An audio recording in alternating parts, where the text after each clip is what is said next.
इस्लाम को बदनाम करने की कोशिश और एक तरीक़े से हमें अंडर प्रेशर रहने की, दबाव हमारे ऊपर बनाने की कोशिश की जा रही है। ये मैसेज देने की कोशिश की जा रही है कि तुम अपनी मर्ज़ी के मुताबिक नमाज नहीं पढ़ सकते हो किसी मस्जिद में, अपनी मर्ज़ी के मुताबिक मस्जिदों में ज़ोर से माइक बजाकर अजान नहीं दे सकते हो, अपनी मर्ज़ी से जीने के दिन तुम्हारे ख़त्म हो चुके हैं। अब तुम्हें नमाज भी पढ़ना होगी तो हमारी मर्ज़ी के मुताबिक, अजान भी देना होगी तो हमारी मर्ज़ी के मुताबिक। ये मैसेज देने की कोशिश की जा रही है। हमको मारने का प्लान नहीं है, ये जहन से निकाल दीजिए आप कि ये लोग चाहते हैं कि मुसलमानों को मिटा दें। ये कभी नहीं होगा। और एक बात और थोड़ा सा क्लियर कर दूं कि बीजेपी ये चाहेगी ही नहीं कि मुसलमान मिट जाएं, मुसलमान बर्बाद हो जाएं, मुसलमान ख़त्म हो जाएं, क्योंकि हम ही मुसलमानों को ज़िंदा रखकर उसको पूरी ज़िंदगी हमारा नाम ले लेकर कुर्सी को बचाना है। हमें गालियां दे देकर हुकूमत करना है। इसलिए हमको बर्बाद करने का सपना तो वो नहीं देख सकती है, क्योंकि अगर हम ही बर्बाद हो गए तो वो हुकूमत कैसे करेगी, सल्तनत कैसे करेगी, वो कुर्सी पर कैसे आएगी। तो हमको बर्बाद तो नहीं करेगी, लेकिन हमको अंडर प्रेशर रखेगी। ऐसे रहो, ऐसे नमाज पढ़ो, ऐसे रोजे रखो, ये खाओ, ये पहनो, हम ये नहीं खाने देंगे, हम ये नहीं पहनने देंगे। इस तरीके के उसूल बनाकर वो हमें प्रेशर में रखने की कोशिश करें, और इसके जिम्मेदार हम खुद हैं। ये बड़ी बात मैं बोल रहा हूं, इसके जिम्मेदार हम खुद हैं, क्योंकि वो जिस इस्लाम को रुसवा करने की कोशिश करते हैं, बदनाम करने की कोशिश करते हैं, हमने उनको ये बताने की कोशिश नहीं की कि ये इस्लाम तुम्हारा भी मज़हब है, सिर्फ हमारा नहीं है। हमने उनको ये बताने की कोशिश नहीं की, बल्कि अपने अमल से ये साबित किया है कि ये दीन हमारा है और ये सिर्फ हमारे नबी मोहम्मद रसूलुल्लाह लेकर आए। मोहम्मद सल्लल्लाहु अलैहि वसल्लम हमारे नबी हैं, ये मैसेज हमने दिया है। इसलिए वो आज हमको, हमारे नबी को, हमारे इस्लाम को टारगेट करते हैं, निशाना बना। अगर हमने उनको ये बताया होता कि यही इस्लाम आदम अलैहिस्सलाम से लेकर मुहम्मदुर रसूलुल्लाह सल्लल्लाहु अलैहि वसल्लम तक जितने भी नबी, जितने भी पैगंबर, जितने भी ऋषि मुनि इस दुनिया में आए, सारे नबियों का, सारे पैगंबरों का और सारे ऋषि और मुनियों का धर्म यही इस्लाम था। मुहम्मदुर रसूलुल्लाह ने कोई नया दीन नहीं दिया है, सल्लल्लाहु अलैहि वसल्लम, कोई नया दीन नहीं दिया है, ये वही दीन है। हमें ये बताने की जरूरत थी अपने बिरादराने वतन को कि यही दीन नूह का है, यही दीन इब्राहीम का है, यही दीन मोसेस का, मूसा का है, यही दीन जीसस का, ईसा मसीह का है, बल्कि यही दीन रामचंद्र जी का भी है और यही धर्म कृष्ण जी का भी है। हमने ये बताने की कोशिश नहीं की। यहां से हौसले बुलंद हुए हैं उनके। कुरान करीम कितने वाज़ेह शब्दों में, कितने वाज़ेह लफ्ज़ों में, स्पष्ट शब्दों में कहता है, शरअ लकुम मिनद्दीनि मा वस्सा बिही नूहन वल्लज़ी औहैना इलैक। आए मोहम्मद सल्लल्लाहु अलैहि वसल्लम, हमने आपके लिए उसी दीन को, उसी धर्म को मशरू करार दिया है। हमने आपके लिए वही दीन उतारा है। हमने आपको उसी दीन को देकर भेजा है। मा वस्सा बिही नूहन, जिस दीन को आपसे पहले हमने नूह को देकर भेजा था, जिसकी वसीयत हमने नूह को की थी। गौर कर रहे हैं ना, जिस दीन को हमने देकर नूह को भेजा था, नूह को भी इसी दीन की वसीयत की थी। वमा वस्सैना बिही इब्राहीम व मूसा व ईसा नकीमुद्दीन। और नूह अलैहिस्सलातु वस्सलाम के बाद जो पैगंबर इस दुनिया में आए, इब्राहीम, मूसा और ईसा, हमने उनको भी यही दीन देकर भेजा था। कहां कहा अल्लाह ताला ने कि ये एक नया दीन है, मोहम्मद रसूलुल्लाह को देकर भेजा है? ये तो नहीं कहा अल्लाह ने। अल्लाह ने कहा है मोहम्मद सल्लल्लाहु अलैहि वसल्लम, हमने आपको वही दीन दिया है जो आपसे पहले नूह को और नूह के बाद इब्राहीम, मूसा और ईसा को भी यही दीन देकर भेजा था। नूह अलैहिस्सलाम कौन है? हमारे यहाँ नूह है, लेकिन वेदों में जब आप पढ़ेंगे, स्मृतियों में जब आप पढ़ेंगे, पुराणों में जब आप पढ़ेंगे, तो नूह का नाम मनु की शक्ल में मिलता है। और हिंदू धर्म की बाकायदा, हिंदू धर्म का एक ग्रंथ है, एक किताब है जो मनु की पूरी जीवन पर आधारित है। उसका नाम है मनुस्मृति।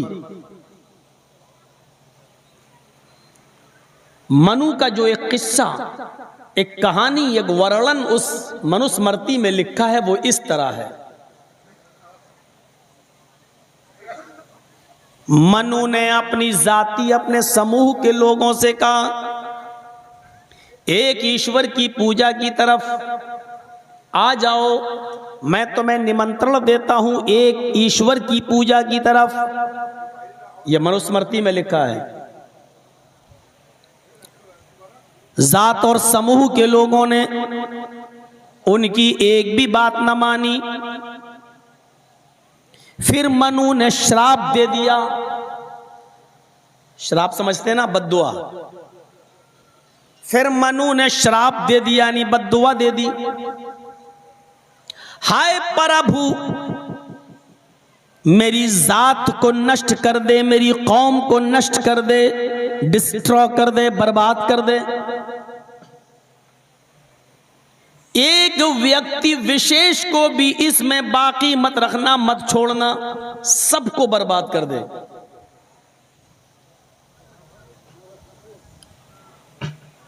इस श्राप के बाद, इस बद्दुआ के बाद ईश्वर ने उनके श्राप को स्वीकार कर लिया, एक्सेप्ट कर लिया। फिर ईश्वरीय प्रकोप आया। प्रकोप मीन्स अजाब। फिर अल्लाह का अजाब आया, ईश्वरीय प्रकोप आया। आकाश से बारिश होने लगी, धरती से भी, जमीन से भी पानी निकलने लगा, और ये पानी पहाड़ तक, एक पर्वत तक पहुंच गया। मनु का पुत्र भी मनु की बात नहीं माना, और वो एक पर्वत के ऊपर चढ़ गया। मनु ने अपने पुत्र से कहा, हाय पुत्र, आज मेरी बात स्वीकार कर ले, एक ईश्वर की पूजा करने वाला बन जा और मेरी कश्ती में बैठ जा। मनु के पुत्र ने मनु की बात नहीं मानी,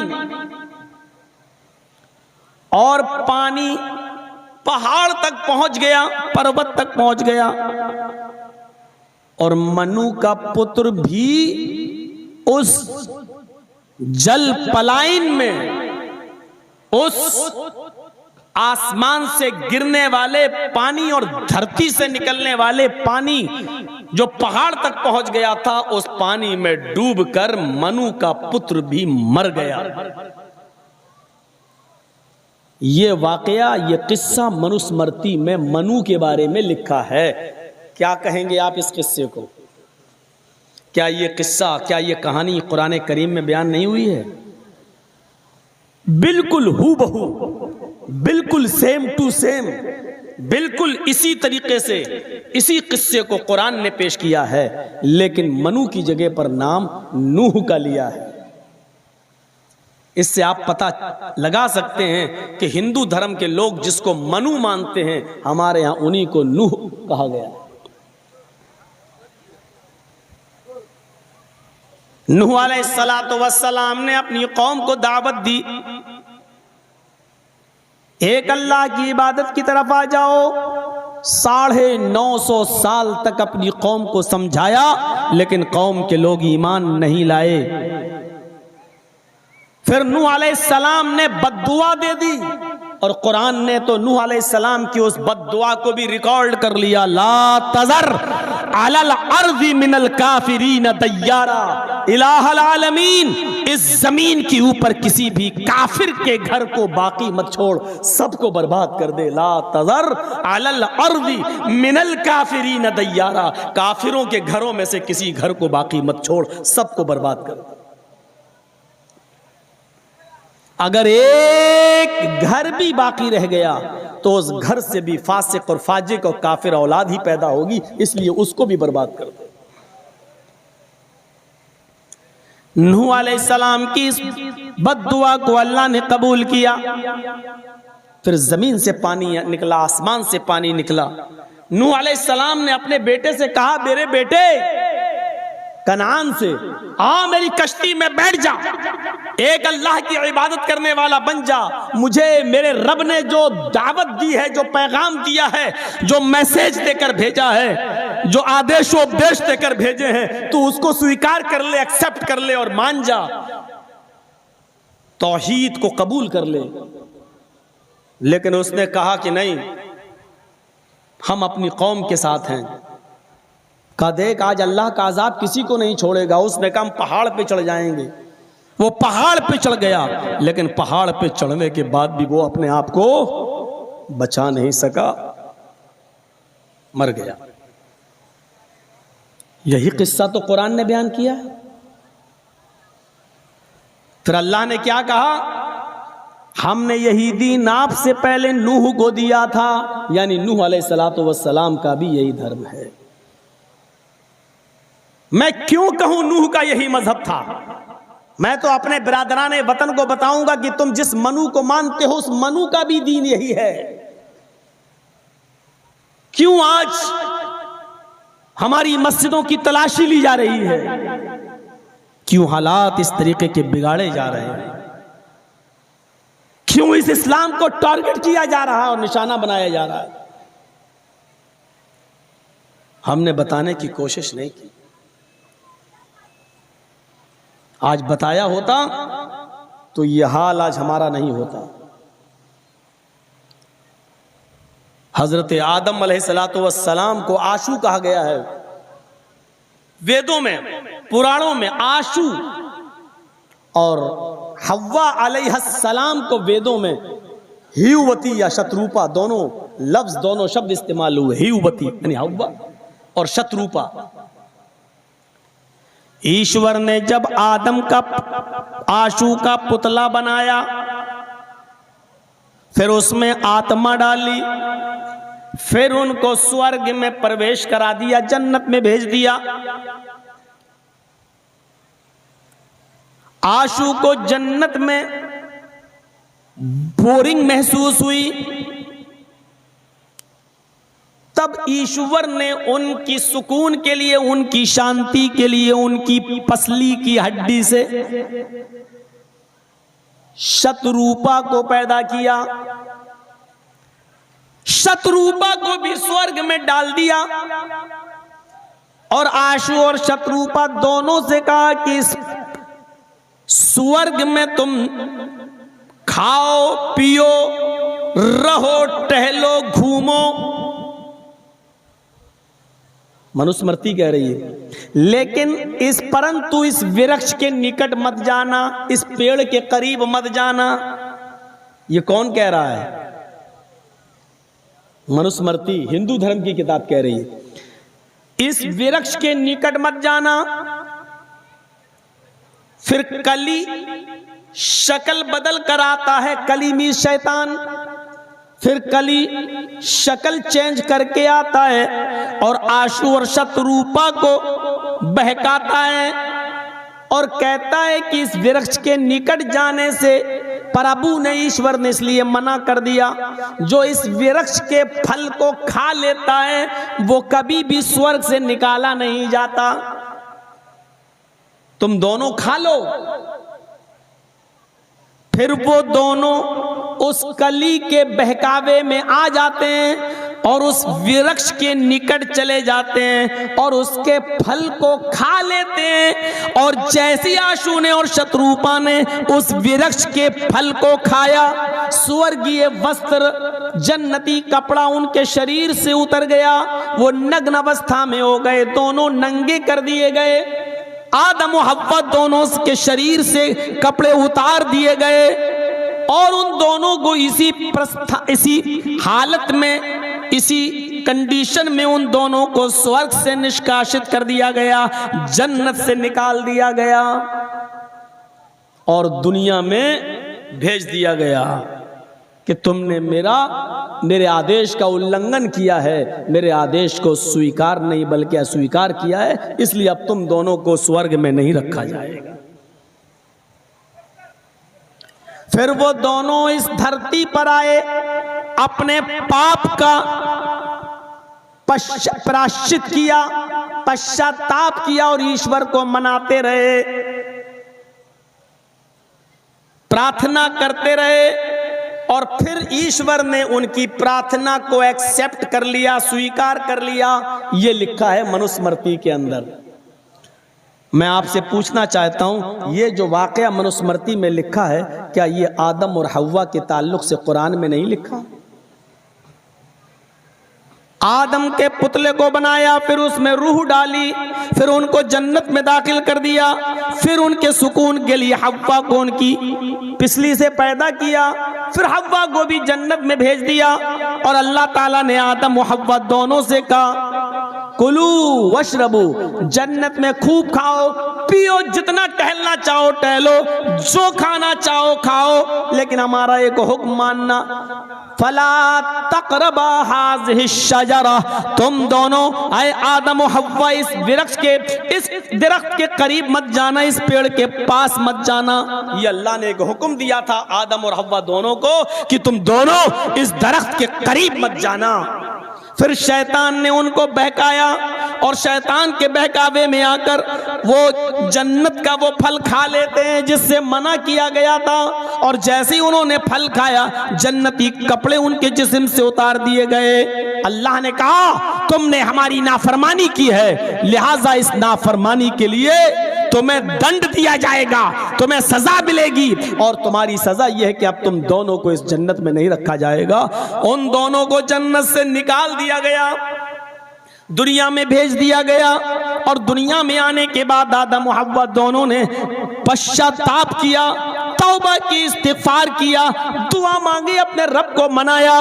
कुरान कहता है आदम अलैहिस्सलाम ने अपने रब से ये दुआ की, रब्बना ज़लमना अनफुसना व इल्लम तग़फ़िर लना व तरहमना लनकूनन्ना मिनल ख़ासिरीन।